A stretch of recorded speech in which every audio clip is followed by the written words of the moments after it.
sketch the function from its zeros. There's a lot going on in this, so let's kind of talk about what we mean here. Zeros are another word for solutions to this. And in order to find the solutions of this, what we're going to do is we're going to factor it, just like we did before. So we find A, B, and C. Let me do this in pencil rather than pen. So I find A, B, and C just as before. So in this case, A is 1, B is -1, C is -30. And then I need to find all the factors of -30. But in particular, I'm looking for ones that add up to -1. And I'm going to save us a little suspense here. If you need to know how to do this process, there are other videos that will show you. But I will go ahead and tell you that the two we are looking for, a +5 times -6. And so what I'm going to do is I'm going to rewrite these guys.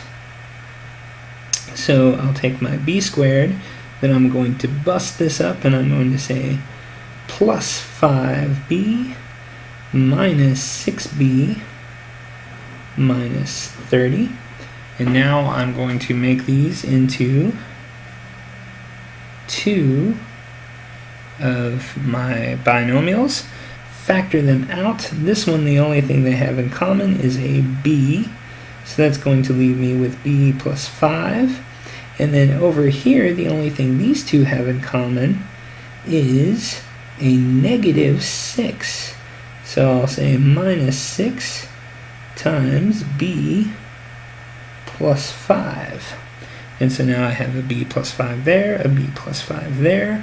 And when I rewrite this as factors, I'll get b minus 6 times b plus 5. Now, this tells me something very, very interesting about the graph. So far, we've just learned how to factor this and nothing much more.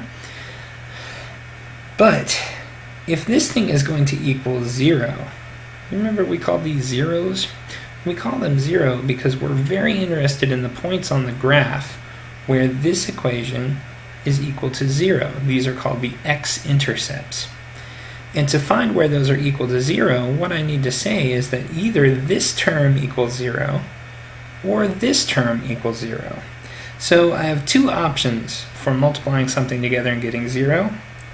Either b minus 6 equals 0, so that comes from right there, or b plus 5 equals 0. One of those two has to be true.